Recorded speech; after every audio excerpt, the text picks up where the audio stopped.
Now this is going to be one of the most important golf tip videos you will ever see.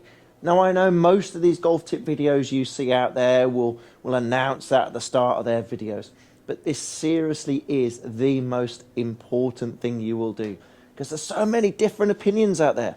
There's a huge amount of opinions. Got to do this, got to do that, and you can become so stuck that you're all to and froing from one thing to the other, one piece of advice to another, and you end up feeling like you're going to give up the game purely on the basis you've got a ton of thought in your mind. And we can't have it. We just can't have it. It's not good for anyone. We are going to really struggle to be able to just swing that golf club. Even the elite players have done that before. They don't even need to fix their swings, as it were. But they've got Robert Carlson, great example. Really good player, European Tour winner, a good few tournaments as well. Had to pull out of the Open once. Why? Because he just felt like he couldn't take the club back. He had so many thoughts in his mind, he just couldn't take it back. His mind wouldn't allow him to be free. But there are a couple of rules and basics that we need to adhere to. Now, when I say the word basics, what do we tend to mean? We think to ourselves, we mean grip, we mean stance, we mean general swing. That's usually what in our mind we think to ourselves that basics are, fundamentals. We think the grips are fundamental.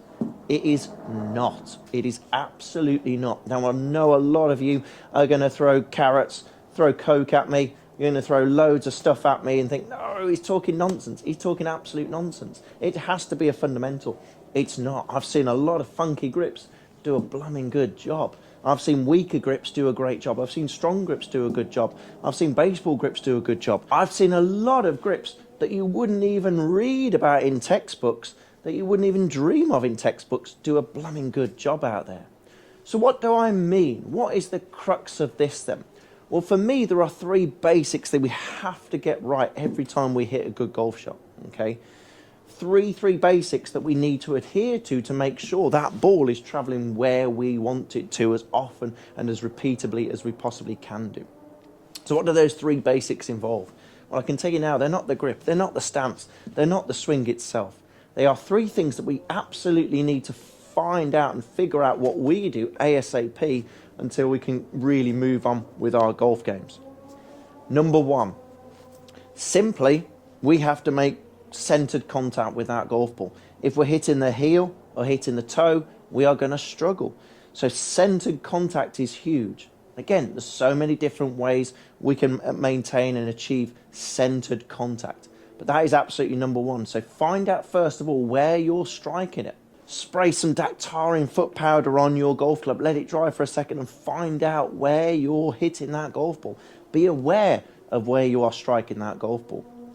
Number two, that club face must be pointing at our target at impact, because if it's pointing right or it's pointing left, that ball is going to start in that direction that our club face tells it to. So make sure, and again, how do we be aware of this? We see where that ball is starting. Okay, again, go onto the driving range, just take some little swings and think about where your ball's starting. Be aware of where your ball is starting, because then we can tell where our club face is pointing. We can't exactly see it, although we could. Difficult though. Very difficult to see where it is at impact, but the ball will tell us everything. The ball doesn't BS us, unfortunately, okay? The ball tells us the truth. So it'll tell us where that club face is pointed. So rule number two, that club face has to be pointed at our target. Rule number three, and one of the big ones, this is for me one of the biggest. Again, people to debate with me about this, but it is rule number three. The club needs to reach the ground at the right point. It needs to reach the bottom of its arc at the right point. What is the right point? For a ball that's on the ground, the club needs to hit just slightly in front of the ball. We need to catch that ball and then the turf.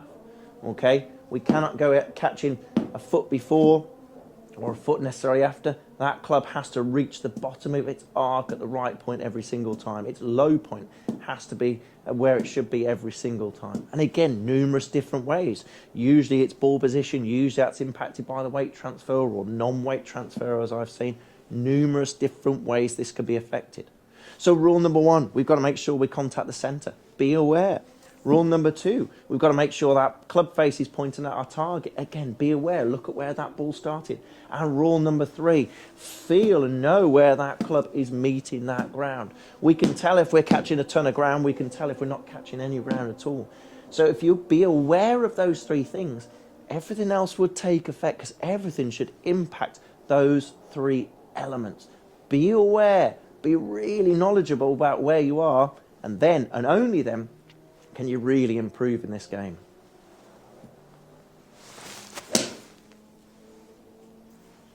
The 3 basic ingredients. Know them, be aware of them, and then you can fix them.